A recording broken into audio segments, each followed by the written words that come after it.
तर नमस्कार मित्रांनो, आज तुम्हाला एक गोष्ट सांगाल, खास आहे गोष्ट.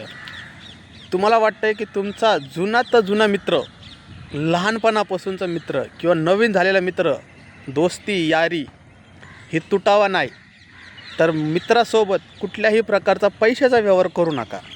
म्हणजे कुणाकून घेऊन देणे किंवा स्वतः खिशातून पैसे देणे. जर तुम्हाला तो 5,000 मागतो आहे ना, तर तुम्ही त्याला 500 रुपये देऊन टाका किंवा 1,000 रुपये देऊन टाका. म्हणजे कसं आहे, ती वाईट वाटणार नाही आणि तुम्हाला वाटते की हा देऊ शकत नाही. म्हणजे मी एक जस्ट एक्झाम्पल देतो मित्रांनो. सगळ्यात जास्ती भयानक कारण आहे, तो मित्र किती लहान असू द्या, म्हणजे किती जुना असू द्या, लहानपणीतला मित्र, त्याला पैसे दिले आणि त्यांनी जर टाईमवर नाही दिले, तर मित्रांनो खरोखर सांगतो आहे की हे फक्त नाते पैशामुळे तुटतात बरं का, पैशामुळं. तो जर चांगला मित्र असेल, काय असं नाही, बरेच मित्र चांगले पण असतात, पण काही असे मित्र असतात ना, पैसे घेतले 2 दिवसाच्या वाद्यावरती 2 वर्ष जरी झाले, मग तो मोबाईल स्विच ऑफ असते, फोन उचलणार नाही. म्हणजे ते एक प्रकारे नातं तुटल्यासारखंच असते. जर तुम्हाला 5,000 मागून त्याला 500 रुपये द्या, धर म्हणायचं, हे बाबा खरंच तू काय देव न, म्हणजे ते भेटणार नाही ह्या हिशोबाने ठेवायचं. जर तुम्हाला वाटते की मित्रपणा तुटावा नाही तर.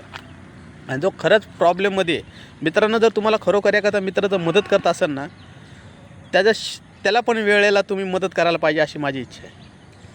कसं आहे मित्रांनो, तुम्हाला पण वाटायला पाहिजे की आपला मित्रपणा नाही तुटायला पाहिजे, तर तुम्ही वेळेला शब्द पाळा, तो मित्र नक्की तुम्हाला मदत करेल. कारण की कसं असतं आहे, मदत सगळ्यालाच पडते हो. असं नाही आहे की प्रत्येक मित्र श्रीमंत असतो आहे, अंबानी नसते, सगळे गरीबच असतात. पण कसं माहिती आहे का, जशी त्यांनी वेळेला तुम्हाला मदत केली, त्याला पण वाटत असं ना की ह्यांनी पण माझ्या वेळेला मदत करावा. पटतं आहे का मित्रांनो हे? खरंच तर कमेंटमध्ये सांगा. खरोखर झालेली गोष्ट. मित्रांनो, माझी गोष्ट पटली असेल तर हा व्हिडिओ त्या मित्राला शेअर करा, ज्याने तुमच्याकडून वेळेला मदत घेतली पण अजूनपर्यंत दिलेली नाही आहे. त्याला शेअर करा. चला, थँक्यू.